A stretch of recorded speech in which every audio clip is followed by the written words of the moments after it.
এই কারণে চাচ্ছি, কারণ এটি একটি মহাসড়ক।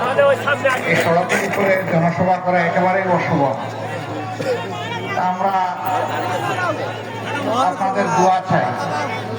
কেন দোয়া চাই?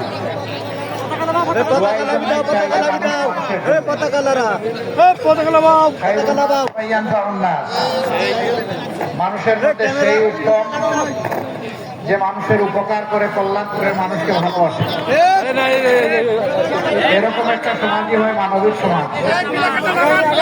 আমরা আমাদের প্রিয় বাংলাদেশ দল, মত, ধর্ম সবাই মিলে একসাথে একটা বৈষম্যহীন, শোষণহীন, দুর্নীতিবিহীন একটা মানবিক বাংলাদেশ আমরা করতে চাই। আমরা চাই এমন একটি বাংলাদেশ হবে যেই বাংলাদেশে হাটে, বাজারে, মাঠে, ঘাটে, পথে, প্রান্তরে সব জায়গায় চাঁদাবাজি চলবে না। এই বাংলাদেশে অবৈধ দখলদারি চলবে না। এই বাংলাদেশে ভিক্ষুকের কাছ থেকে ভিক্ষা করতে আসবে। আমরা সেই রকম একটা বাংলাদেশ চাই। আমরা চাই আমাদের বর্তমান প্রজন্ম, সন্তান সন্ততি যারা আছে, তারা যেন তাদের স্বপ্নের একটা বাংলাদেশ আগামীতে দেখতে পায়। সালের 5 আগস্ট, 1 জুলাই থেকে শুরু করে 5 আগস্ট পর্যন্ত 1,500 কম বেশি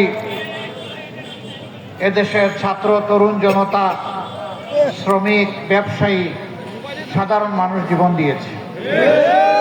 দিয়েছে একটা ভালো বাংলাদেশ দেখার জন্য, একটা নূতন বাংলাদেশ দেখার জন্য, নূতন বোতলে পুরাতন মদ দেখার জন্য এটা করে না। একেবারেই নূতন বাংলাদেশ, যে বাংলাদেশের অফিস, আদালত, মিল, ফ্যাক্টরি, ইন্ডাস্ট্রি, সেক্টর, কর্পোরেশন সকল জায়গা হবে দুর্নীতিমুক্ত। যে মানুষটা যে কাজের উপযুক্ত তার হাতে তার কাজ তুলে দিতে হবে। আবার যিনি শিল্পের মালিক তাকেও তার শিল্প বাঁচানোর জন্য সাহায্য করতে হবে। আবার মালিক পক্ষের পক্ষ থেকে শ্রমিকের গায়ের ঘাম শুকানোর আগে তার উপযুক্ত মজুরিও দিতে হবে।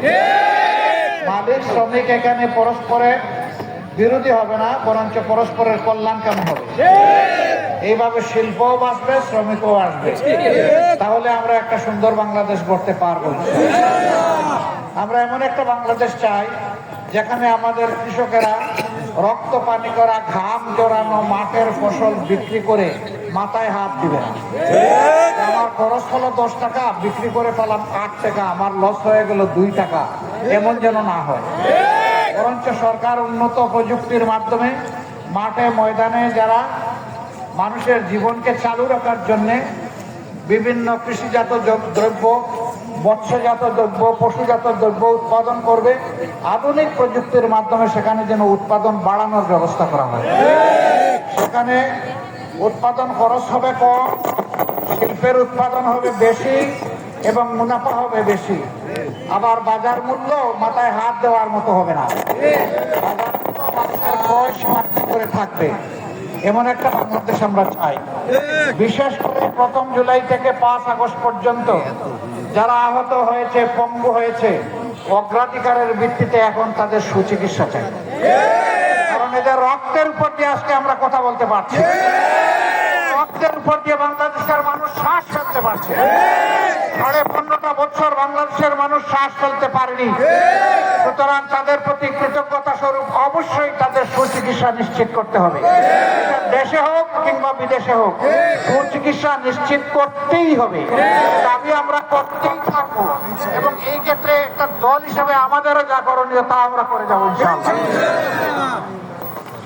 প্রিয় চুয়াডাঙ্গাবাসী, আপনাদের ঐতিহ্য রয়েছে, আপনারা সবসময় সত্যের পক্ষে, ভালোর পক্ষে অবস্থান নেন।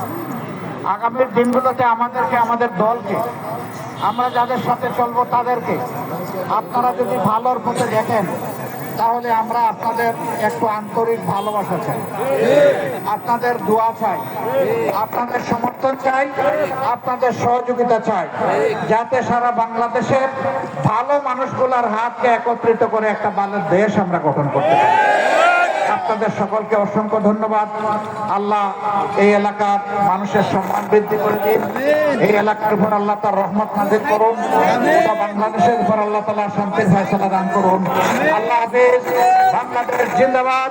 বাংলাদেশ জামাতে ইসলামী জিন্দাবাদ। আসসালামু আলাইকুম ওয়া রাহমাতুল্লাহ।